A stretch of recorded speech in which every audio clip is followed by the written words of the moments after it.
Hello dears, तो कैसे हैं आप लोग। आ चुके हैं नई वीडियो में। इस वीडियो में हम बात करेंगे अबाउट सामान्य हिंदी के पेपर के बारे में। और ये पेपर क्लास 12 के लिए 2023-24 के सत्र का पेपर है, मॉडल पेपर है। तो चलिए शुरू करते हैं। ये इसमें आपको 3 घंटे का टाइम मिलेगा और ये आपको 100 नंबर का होगा। ये प्रारंभ के 15 मिनट परीक्षार्थियों को प्रवेश प्रश्न पत्र पढ़ने के लिए निर्धारित हैं। और इस प्रश्न में 2 खंड हैं, दोनों खंडों के सही प्रश्नों का उत्तर देना। आप खंड का में चलो देखते हैं। पहले प्रश्न एक होगा। प्रश्न एक में 5 क्वेश्चन होंगे जो आपके गद्य साहित्य से होंगे। शिक्षा, जैसे यहाँ पर है शिक्षा का उद्देश्य, निबंध के लेखक है लल्लूलाल के रचना। ये आपके गद्य साहित्य के 5 क्वेश्चन है। आपके गद्य साहित्य के हैं 5 क्वेश्चन। तो आपको क्या करना है, सबसे पहले अपनी कॉपी में बीचों बीच एकदम डालना है, बीच की लाइन में डालना है प्रश्नोत्तर संख्या। आपको अच्छी राइटिंग में डालना है। राइटिंग यहाँ पर अच्छी नहीं आ रही। प्रश्नोत्तर संख्या 1, नीचे एक अंडरलाइन करना है। आपने यहाँ पर साइड में इस साइड लाइनिंग की होगी, इस साइड आपको कॉपी की लाइनिंग नहीं करनी है। तो फिर यहाँ पर आपको डालना है पहले का, खा, गा, घा। आपको यहाँ पर नहीं लिखना है कि का उत्तर, खा उत्तर, क्योंकि आपने यहाँ पर ही पहले ऐसे उत्तर लिख दिया कि आपके आंसर हैं। तो आपने यहाँ पर पढ़ा शिक्षा का उद्देश्य, निबंध के लेखक कौन है, तो आपका आंसर होगा संपूर्णानंद। तो आप यहाँ पर ऐसे सेकंड लिख के यहाँ पे लिख देंगे संपूर्णानंद। वैसे आप अगर आप हिंदी भी लिख दें तो भी आपका चलेगा, अगर आप ये सेकंड भी लिख दें तो भी आपका चलेगा। लेकिन अगर आप सेकंड और संपूर्णानंद लिख दें तो और भी बढ़िया बेहतर है आपका। फिर आप देखेंगे लल्लूलाल की रचना। लल्लूलाल की रचना प्रेम सागर है लल्लूलाल की रचना। तो आपने फिर यहाँ पर क्या करना है, खा का ये आंसर है तो सेकंड। फिर उसके बाद लिखना है प्रेम सागर। इस तरह से आपको आंसर देने हैं। फिर आपको पर्दा कहानी की लेखक है, पर्दा कहानी की जैसे यशपाल हैं लेखक, तो आपको ये पर्दा कहानी की लेखक यशपाल हैं, तो आपको यहाँ पर लिखना IV और यशपाल। अब ये आपको यहाँ पर ऐसे करके ऐसे नहीं करना है, ये आपका गलत है, ये आपका टाइम की बर्बादी है। आवारा मसीहा के हैं विष्णु प्रभाकर हैं। तो आप थोड़ी ये अगर गलत हो जाए तो कोई दिक्कत नहीं है। वैसे भी मेरे को सही से इसके आंसर पता नहीं है, बट आपको एक स्वरूप दिखा रहा हूँ कैसा होगा आपका पेपर। तो आवारा मसीहा के लेखक है, फर्स्ट है विष्णु प्रभाकर। विष्णु प्रभाकर और फिर बाणभट्ट की आत्मकथा साधा हजारी प्रसाद द्विवेदी है इसके। IV शायद आप चेक कर लेना, थोड़ी एक तो सही होंगे, लगभग सभी सही होंगे, क्योंकि मेरा भी 96 नंबर आया था, मैंने भी इसी तरह से लिखा था हजारी प्रसाद द्विवेदी। इस तरह से लिखना है। फिर चलिए प्रश्नोत्तर से यहाँ पर प्रश्नोत्तर संख्या 2 में चलते हैं। यहाँ पर आपका काव्य साहित्य का या पद्य साहित्य का इतिहास से क्वेश्चन होंगे, शॉर्ट आंसर क्वेश्चन होंगे। कामायनी किस युग की रचना है, कामायनी है आपकी, ये कामायनी आपकी जयशंकर प्रसाद ने लिखी थी। ये कामायनी एक महाकाव्य है और जयशंकर प्रसाद थे छायावादी की, तो ये कामायनी भी छायावादी की। आपको उसी सीक्वेंस में उसी तरह से यहाँ पर लिखना है प्रश्नोत्तर संख्या 2, जहाँ से वो खत्म हो जाए। प्रश्नोत्तर संख्या 2, फिर उसी लाइनिंग पे आपको इसी सीक्वेंस में आपको लिखना है। और निम्नलिखित में से कौन प्रगतिवादी युग का कवि है, प्रगतिवादी युग के ये हैं रामधारी सिंह दिनकर, जो कि द्वितीय राष्ट्र कवि हैं। प्रथम राष्ट्र कवि हैं आपके मैथिली शरणगुप्त, रामधारी सिंह दिनकर ये द्वितीय राष्ट्र कवि हैं और ये प्रगतिवादी के हैं। तार सप्तक का प्रकाशन वर्ष 1943। तार सप्तक 4 तार सप्तक प्रकाशित हुए थे, लेकिन ये आपका 1943 में पहला तार सप्तक प्रकाशित हुआ था। द्विवेदी युग की रचना नहीं है। द्विवेदी की रचना कौन सी है, ये कामायनी द्विवेदी युग की नहीं है, क्योंकि ये छायावादी युग की है, जयशंकर प्रसाद कृत। और ये साकेत तो मैथिली शरण गुप्त जो कि राष्ट्र कवि हैं उनकी है। भारत भारती भी मैथिली शरण गुप्त है। फिर ये प्रवास अयोध्या सिंह उपाध्याय हरिऔध की है। चलिए आपका 5वां क्वेश्चन देखते हैं। अष्टछाप के कवियों का संबंध भक्ति काल की किस शाखा से है, कौन सी शाखा है। तो आपका यहाँ पर होगा कृष्ण भक्ति शाखा, क्योंकि इस अष्टछाप में कुछ कवि जैसे सूरदास हैं, विट्ठलनाथ हैं, ऐसे कुछ कवि थे। तो ये सूरदास विट्ठलनाथ का सीधा संपर्क कृष्ण भक्ति शाखा से है। फिर आपका आएगा एक पैराग्राफ, एक नहीं दो आएंगे, दो में से आपको एक करना होगा, जो कि आएगा आपका पद से। चलो, धरती माई कोख में अमूल्य निधियां भरी हैं, जिसके कारण यह वसुंधरा कहलाती है। कौन उनसे परिचित ना होना चाहेगा। लाखों करोड़ों वर्षों से आप अनेक प्रकार की धातुओं को पृथ्वी के पीस पीस कर अगणित प्रकार की मिट्टियों से पृथ्वी की देह को सजाया। हमारे भावी आर्थिक अभ्युदय के लिए इन सबकी जांच पड़ताल आवश्यक है। आपको ये पढ़ना है, और आपको दूसरा भी देखना है, आपको जिसका लेखक का नाम पता हो। थोड़ी ये क्वेश्चन देख लेने हैं आपको, जिसमें सरल क्वेश्चन हो वो उस वाले का आपको आंसर देना है। तो फिर यहाँ पर ये है शायद राष्ट्र का स्वरूप का है। तो ऊपर संदर्भ लिखना है, आपको संदर्भ लिखना है।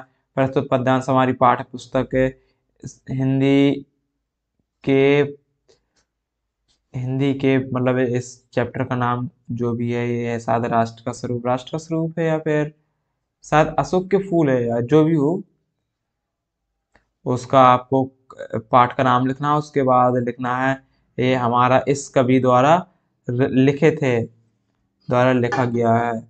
और फिर धरती वसुंधरा क्यों कहलाती है, धरती वसुंधरा क्यों कहलाती है, उसका आंसर देना है, क्योंकि उसकी कोख में अमूल्य नदियां भरी हुई है। रेखांकित इसकी व्याख्या कीजिए। तो आपको लिखना है कि इन लाइनों में, इन पंक्ति, इन मतलब लाइनों में कवि कहने का प्रयास कर रहा है कि धरती हमारी है वो वसुंधरा कहलाती है, क्योंकि उसकी कोख में अमूल्य नदियां भरी हुई। मतलब ऐसे ही आंसर देना है, थोड़ी बहुत आपको अपना दिमाग लगाना, मतलब ज्यादा इसके लिए परेशानी होना है। पृथ्वी की देह को किसने सजाया है।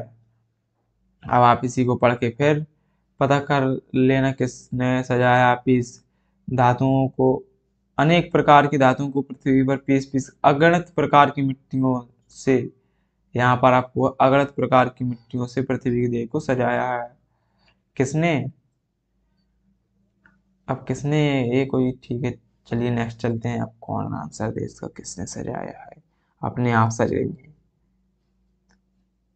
भावी आर्थिक अभ्युदय हेतु हमें क्या करना चाहिए।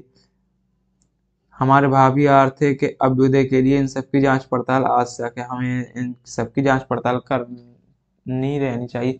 भावी मतलब हमारी फ्यूचर में है, जो हमारा आर्थिक अभ्युदय मतलब विकास के लिए हमें क्या करना चाहिए, जो फ्यूचर में हमारा आर्थिक विकास के लिए हमें यहाँ पर क्या करना चाहिए। फिर यहाँ पर अशोक का फूल, ये शायद राष्ट्र का स्वरूप का वासुदेव शरण अग्रवाल रचित, और ये अशोक का फूल हजारी प्रसाद द्विवेदी का। क्योंकि यार एक ही चैप्टर से दोनों आए ऐसा बहुत कम होता है ना, तो यहाँ पर मेरे को याद नहीं था, ये राष्ट्र का स्वरूप का है। तो चलिए इसको भी देख लेते हैं। इसमें भी वैसे ही क्वेश्चन है, आपको इसमें भी लिखना। प्रस्तुत है गद्यांश हमारी पाठ्य पुस्तक हिंदी की अशोक के फूल नामक पाठ से लिया गया है, जिसके लेखक हजारी प्रसाद द्विवेदी हैं। बस इतना आपका संदर्भ रहेगा। रेखांकित अंश की थोड़ी व्याख्या करनी है, मतलब आप थोड़ी बदल के आपको रेखांकित अंश को बदल देना है। लेखक क्यों कहता है कि उदास होना बेकार है, आपको ये पढ़ लेना है, फिर आप बता सकते हैं कि उदास होना क्यों बेकार है। गद्यांश का भाव प्रकट कीजिए। गद्यांश की भाषा शैली, ये थोड़ा कठिन सा मेरे को लग रहा है, इसलिए आप पहले वाला ही, ये कठिन सा है थोड़ी, ये वाला आप ना करें तो बेहतर है। आप यही वाला करें तो आपके लिए ठीक रहेगा। फिर आप आ जाइए प्रश्न नंबर 4 पे। यहाँ पर भी दो आएंगे, दो में से एक ही करना है। दिए गए पदांश पर आधारित ये 10 नंबर के होंगे। प्रत्येक क्वेश्चन दो नंबर का है। आपको 2 नंबर बहुत आसानी से दिला रहे हैं, और आपके सामने ये आपको फेल नहीं करना चाहते हैं। एक बात है, बोर्ड वाले आपको कोई फेल नहीं करना चाहते हैं, बस आप वहां पर उतना पर्याप्त लिखें जितने में उनको नंबर देने में भी कोई शर्म ना लगे। दुर्बलता का ही चिन्ह विशेष शपथ है, और ये साध उसका है मैथिली शरण गुप्त द्वारा लिखे थे वो, चलिए थोड़ी देर में कैकई का अनुताप, कैकई का अनुताप है। और दुर्बलता का चिन्ह विशेष पथ है। पर अबलाजन के लिए कौन सा पथ है? यदि मैं उकसाई गई भरत से हूँ, तो पति समान स्वयं पुत्र भी कहूँ, ठहरो मत रोको मुझे कहूँ। सो सुन लो, ये आपको पूरा पढ़ना है, और आपको क्लास हिंदी टीचर ने आपको भी इसका समझाया होगा, तो उससे थोड़ा बहुत उससे याद करके और इसी को पढ़ के ही आप इसके आंसर दे सकते हैं। उपयुक्त पद्यांश का संदर्भ लिखिए। प्रस्तुत पद्यांश या प्रस्तुत काव्यांश हमारी पाठ्य पुस्तक हिंदी के कैकेयी का अनुताप नामक कैकेयी के अनुताप नामक पाठ से लिया गया है, और जो कि साकेत महाकाव्य से लिया गया है। ये कैकेयी का अनुताप है, साकेत महाकाव्य से अवतरित है, और इसके रचयिता हैं राष्ट्र कवि मैथिली शरण गुप्त। अगर आप इतना लिख देते हैं तो आपको 2 नंबर में कोई शक नहीं है कि नहीं मिलेगा, पूरा 2 नंबर मिल जाएगा। रेखांकितन शुद्ध व्याख्या, और एक करके पहाड़ सा पाप मौन रह जाऊं, राई भर अनुताप न करने पाऊं, पंक्तियों में कौन सा अलंकार है? ये आपको यहाँ पर अलंकार पढ़कर आपको यहाँ पर अलंकार खोजना है, कौन सा अलंकार यहाँ पर दिया गया है। फिर आपका है पद्यांश का भाव स्पष्ट कीजिए। इस पद्यांश में क्या भाव आ रहा है उसका स्पष्ट कीजिए। यहाँ पर कौन सी भाषा का प्रयोग किया गया है उसका भी आपको थोड़ी विशेषता बतानी है, कौन सी भाषा यहाँ पर इसमें प्रयोग की गई है। इस पद्यांश में कौन सी भाषा प्रयोग की गई है। फिर चलिए, अथवा में एक और आएगा, 2 में से एक करना है, जो आपको सरल लगे आप वो करिए। लज्जाशील पथिक महिला जो, हाँ एक बात और है, लेकिन करने से पहले ऐसा नहीं कि आप डालें प्रश्नोत्तर संख्या 4 और इसके आंसर देने लगे। जैसे ही आप प्रश्नोत्तर संख्या 4 डालें, अगर आप पहला वाला करें, अगर आप पहले वाला हल करें, तो प्रश्नोत्तर संख्या 4 डालने के बाद दुर्बलता यहाँ पर लिखकर आपको यहाँ पर लिखना दुर्बलता, और ऐसे ऐसे ऐसे डॉट करके लिखना है, करने पाऊँ, और फिर डालना है आंसर से यहाँ पर। अगर आप ये वाला लिखें तो उनको पता भी तो चलना चाहिए आपने पहला वाला सॉल्व किया, दूसरा वाला सॉल्व किया। हाँ, और अगर आप ये वाला करेंगे तो आपको यहाँ पर वहां पर लिखना होगा अपनी कॉपी में लज्जा शीला, फिर डॉट डॉट डॉट करके आपको यहाँ पर लिखना होगा भूतांगना। ऐसा ही आपको गद्यांश में करना है, जब आप वो गद्य में करें तो आपको ऐसा ही करना है। फिर आपको ये पढ़ना, लज्जाशील पथिक महिला जो कहीं दृष्टि आए, ये शायद उसका है, कृष्ण भगवान को संदेश भेजती हैं राधा रानी, जिसमें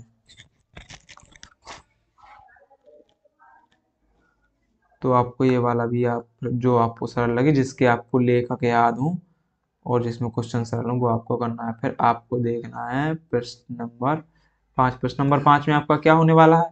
प्रश्न नंबर 5 में किसी एक लेखक का साहित्यिक परिचय देते हुए उसकी प्रमुख रचनाओं का उल्लेख कीजिए। साहित्यिक परिचय देना है आपको, देना हजारी प्रसाद द्विवेदी का, या फिर एपीजे अब्दुल कलाम का, वासुदेव शरण अग्रवाल, 3 में से एक का साहित्य परिचय देना है। और साहित्य परिचय से पहले आपको थोड़ा एक चार्ट बनाना है, उसमें लिखना है नाम एपीजे अब्दुल कलाम। एपीजे अब्दुल कलाम मतलब हिंदी में लिखना है, ये आपको चार्ट सा बना देना है। आपको लिख देना है यहाँ पर प्रश्नोत्तर संख्या 5, आपको फॉर्मेट में बता रहा हूँ लिखने का, एक प्रश्नोत्तर संख्या 5, और यहाँ पर लिख देना आचार्य हजारी, मतलब बास वो एपीजे अब्दुल कलाम, एपीजे अब्दुल कलाम, इस तरह आपको यहाँ पर लिखना है। फिर लिखना है नाम, जन्म स्थान, जन्म तारीख, पिता का नाम, माता का नाम, माता पिता का, ऐसे आपको एक चार्ट सा बना देना है। और यहाँ पर आपको लिखना है मृत्यु सन, मृत्यु तारीख, और आपको यहाँ पर 2 अगल बगल लाइन खींच देने। फिर यहाँ पर लिखना है आपको साहित्यिक परिचय। साहित्यिक परिचय आप 50 शब्द का भी करेंगे ना, 60 शब्द का करेंगे तो भी चल जाएगा। अगर आप ये चार्ट बना देते हैं तो आपको पूरा नंबर मिल जाएगा। फिर आपको वहाँ पर लिखना है बाद में रचनाएं। साहित्यिक परिचय जब आपका कंप्लीट हो जाए फिर लिखना रचनाएं, तो फिर जो जो रचनाएं हों उनकी रचनाएं लिखना है। रचना के बारे में अगर आपको कुछ बनता हो कि रचना में उसमें किस चीज का जिक्र किया गया, तो आप वहां पर लिख सकते हैं कि इनके द्वारा रचित इसमें इसका चरित्र चित्रण किया गया है, इसका ये किया गया है, इसके बारे में बहुत ही अच्छा विस्तृत वर्णन किया गया है, ऐसा लिखना है। और फिर आपको दूसरी रचना लिखनी, अगर आपको उसके बारे में कुछ नहीं बनता तो आप कोमा लगा लगा के भी उनकी रचनाएं लिख सकते हैं, इस तरह। फिर आपको ये आपका आएगा यहाँ पे पद्य साहित्य से, पद्य साहित्य से यहाँ से आप ये आएगा आपका काव्य साहित्य से, काव्य साहित्य। काव्य साहित्य में आएगा मैथिली शरण गुप्त का, सुमित्रा नंदन रहा हो, रामधारी सिंह दिनकर, मतलब किन्हीं तीन का आएगा जो चैप्टर आपके पढ़ने होंगे उनसे, कहीं तीन का आ सकता है, तीन में से आपको एक का करना होगा। ऐसा ही सेम इनका भी लिखना है किसी एक का अच्छी तरह से। हाँ, एक बात और यहाँ पे, अगर आपको नहीं बन रहा है कि अब क्या लिखें, तो लिख देना इनके जैसा कभी आज तक पैदा नहीं हुआ, इनके जैसा व्यक्तित्व लेके कोई भी आज तक कभी पैदा नहीं हुआ, ये बहुत ऐसे स्वभाव के थे। थोड़ी बहुत अपनी तरफ से दो चार लाइनें और लिख देनी है और आपका हो जाएगा कंप्लीट, मुझे पता है आप थोड़ी बहुत तो घर से पढ़ के जाएंगे ही। मैं आपको बता दूंगा कौन सी वो लाइनें हैं जो सभी कवियों के लिए सूट करती हैं, किसी भी कवि की लिखिए वो आपका गलत नहीं होगा। ऐसा मैं लाइन आपको जाते जाते इसी चैनल पर एक दिन बता दूंगा लिखने का एक तरीका।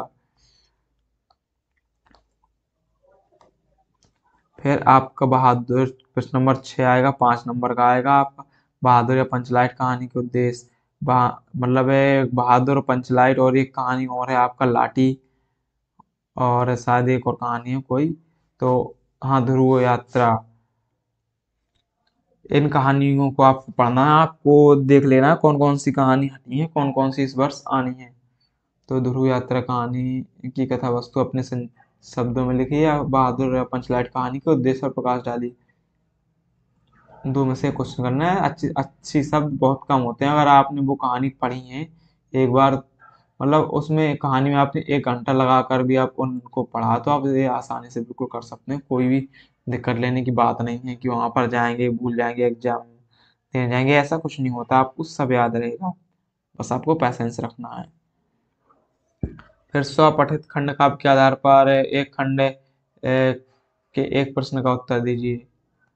फिर चलिए आपको देखते हैं खंड काव्य, अपने जिले वाइज आपको खंड काव्य देखना है। मेरे चैनल पर वीडियो एक पहले से डरा है कि कौन से जिले में कौन सा खंड काव्य आना है, वैसे भी आपकी क्लास टीचर ने भी आपको बता दिया है। जैसे है मान लो ये है आपका, आप एक ऐसे जिले से बिलोंग करते हैं जहां पर ये त्यागपति चलता है। मैं भी त्याग यहाँ ऐसे जिले से बिलोंग करता हूँ जहां पर ये त्यागपति चलता है। त्यागपति खंड काव्य के आधार पर हर्षवर्धन, जिसमें एक हर्षवर्धन राजा हैं, काफी पैसेंसफुल हैं हर्षवर्धन, का चरित्र चित्रण कीजिए।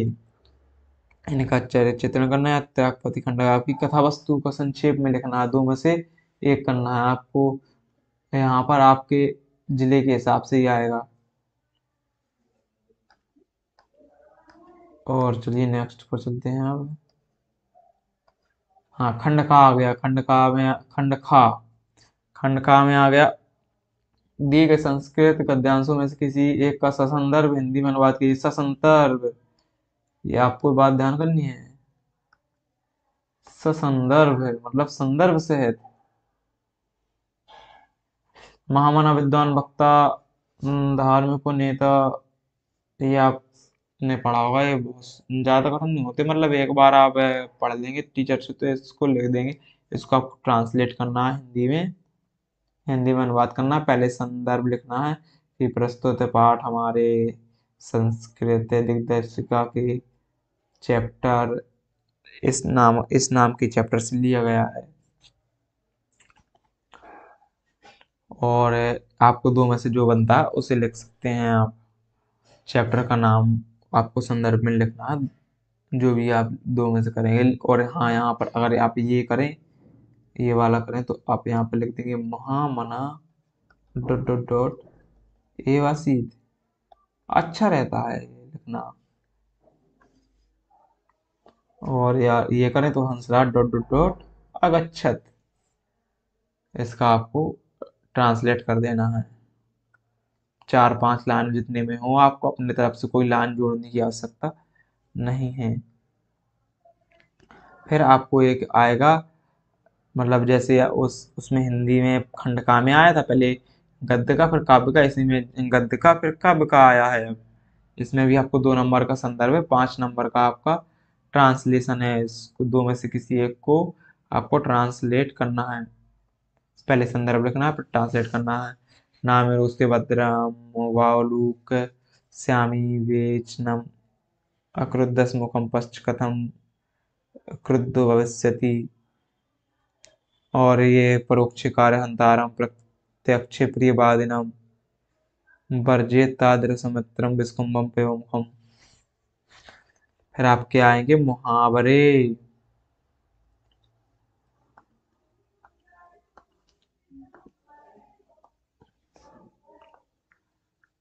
मुहावरे निम्नलिखित मुहावरों में से किसी एक का अर्थ लिखकर वाक्य में प्रयोग कीजिए। आपको पहले लिखना है मुहावरे का अर्थ, लिखना अर्थ, फिर नीचे हेडिंग डालनी है वाक्य प्रयोग। पहले उसका अर्थ लिखना है आपको, फिर लिखना है वाक्य प्रयोग कायदे अनुसार। तो आपको 2 नंबर यहाँ पे कायदे अनुसार मिल जाएंगे। फिर आपको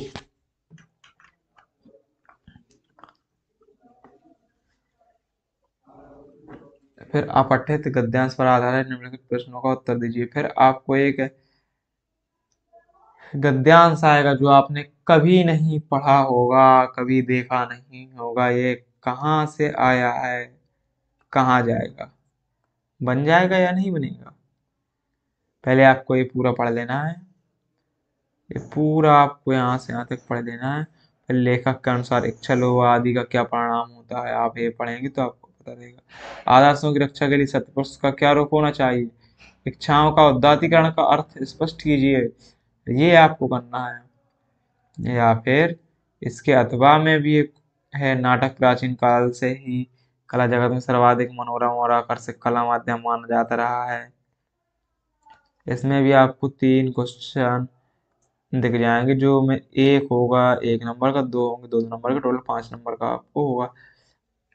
तो आपको यहाँ पर 3 क्वेश्चन के आंसर देने होंगे और 5 नंबर आपको प्राप्त हो जाएंगे।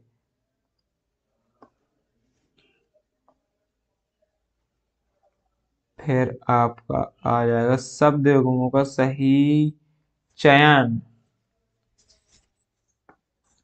मतलब 2 शब्द युग्म दिए गए हैं, इनका मतलब क्या है। जैसे पहला है बसन, व्यसन। बसन मीन्स होता है कपड़ा, व्यसन माना होता है बुरी लत। वस्त्र और आदत, हाँ बुरी लत आदत होता है, आदत भी होता है, बुरी लत ही हमेशा नहीं, आदत। और फिर यहाँ पर है अम्बुज अम्बुद। ये आपको मैं एक चीज बता रहा हूँ, जैसे अम्बुज अम्बुद है, जलज और जलद ये है। अगर आपको यहाँ पर जा मिल जाए तो ये है आपका कमल, सरोवर वाला कमल। अगर दा मिल जाए आपको यहाँ पर तो ये है आपका बादल। यहाँ पर इसका मतलब बादल, इसका मतलब कमल। इसका हो जाएगा अम्बुज का हो जाएगा, अम्बुज का हो जाएगा कमल और अम्बुद का बादल। तो आपका ये सी आंसर सही हो जाएगा। ये बहुत मोस्ट इम्पोर्टेंट है, अम्बुज और अम्बुद ये समझ लो एकदम वायरल ट्रेंड, कुछ भी कहो ये पता नहीं, लेकिन आता हर बार है। निम्नलिखित शब्दों में से किसी एक शब्द के 2 अर्थ लिखिए। अब एक शब्द के 2 अर्थ लिखना है। अब किसी एक शब्द के, जैसे मान लो ये विधि है, विधि माना होता है तरीका, और विधि माना होता है विधान या कानून। लिख दिए इसके, किसी एक के लिखना, बस खत्म आंसर। निम्नलिखित वाक्यांशों के लिए एक शब्द का चयन कीजिए जो के सामने हो वो प्रत्यक्ष होता है। बी आंसर सही। जानने की इच्छा रखने वाला जिज्ञासु, सी आंसर सही। चलिए और आगे देखते हैं आपको। निम्नलिखित में से किन्हीं दो वाक्यों को शुद्ध करके लिखिए। 4 वाक्य हैं आपको। 4 वाक्यों में से 2 वाक्यों को सही कर कर लिखना है। तुम तो कुर्सी पर बैठे हैं। तुम तो कुर्सी पर बैठे हो, यहाँ पर हो आ जाएगा। ये हैं, ये कोई सेंस नहीं बनता इसका। इस सरोवर में अनेकों कमल खिले हैं। अनेकों से ओ और ये बिंदी हट जाएगी। अनेक कमल, क्योंकि अनेक मीस होता, अनेक ही बहुवचन होता है, पहले ही से बहुवचन है, तो अनेकों का मतलब क्या है? कुछ नहीं।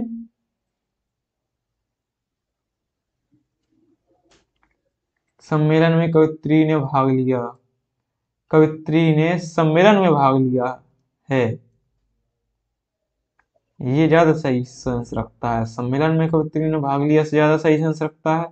कवित्री ने सम्मेलन में भाग लिया। कृपया अनुमोदन करने की कृपा करें। कृपया अनुमोदन करें। अनुमोदन करने की कृपा करें, 2 बार कृपा कृपा, ये गलत है, नॉनसेंस है। कृपया अनुमोदन करें, या फिर अनुमोदन करने की कृपा करें। ये कृपया हटा दो, या फिर ये वाला हटा दो, या फिर ये हटा दो।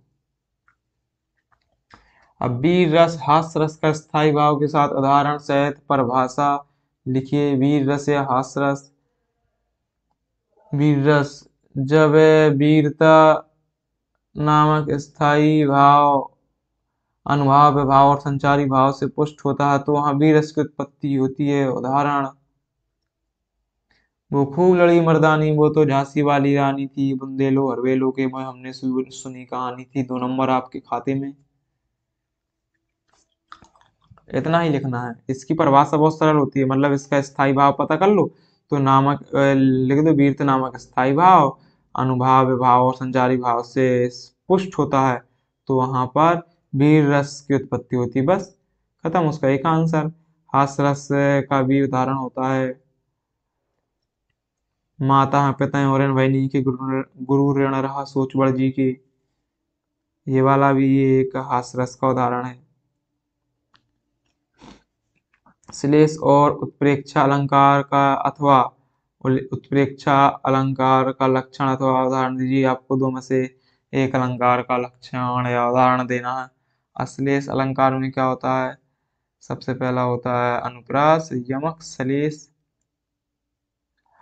यमक में इसका थोड़ा याद नहीं आ रहा, श्लेष का और उत्प्रेक्षा का भी। उत्प्रेक्षा में, हाँ उत्प्रेक्षा का भी याद नहीं आ रहा, लेकिन कोई बहुत सरल है ये, याद तो आ रहा बट इसमें टाइम ज्यादा लगेगा। फिर दोहा है, सोठा। दोहा में क्या होता है? 13 11 13 11, और सोठा में होता है 11 13 11 13। 4 चरण होते हैं। इसका एक उदाहरण है, पता कर लो। सोठा का एक उदाहरण कर लो। सोठा का होता है नील सरोवर श्याम, तरुण अरुण बारज नयन, करुण सुमुम और धाम सदा छीट से। बैंक में खाता खोलने के लिए बैंक प्रबंधक को आवेदन प्रार्थना पत्र।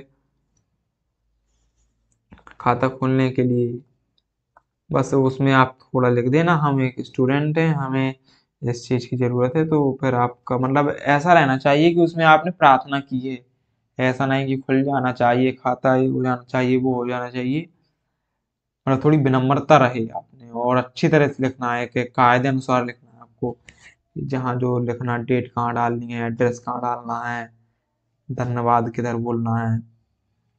शहर में फैली संक्रामक बीमारी की तरफ जिलाधिकारी का ध्यान आकर्षित करने के लिए आवेदन पर जिलाधिकारी को लिखना है कि आपके शहर में संक्रामक बीमारी बीमारी फैली हुई है। अपनी भाषा शैली में निबंध 14वें नंबर पर है ये, और ये आपका 6 नंबर का होने वाला है। ये आपका 6 नंबर का होने वाला है प्रश्न 13। और 14 निबंध आपका 9 नंबर का होने वाला है। निबंध किस में आ सकता है? देश में बेरोजगारी की समस्या, आतंकवाद की समस्या, वृक्षारोपण का महत्व, विद्यार्थी और राजनीति, देश की समृद्धि और राष्ट्र देश की समृद्धि और विकास में समाचार पत्रों की भूमिका। समाचार पत्र क्या भूमिका निभाते हैं जब देश की उन्नति में? ये आपका पेपर रहेगा। तो चलिए खत्म करते हैं।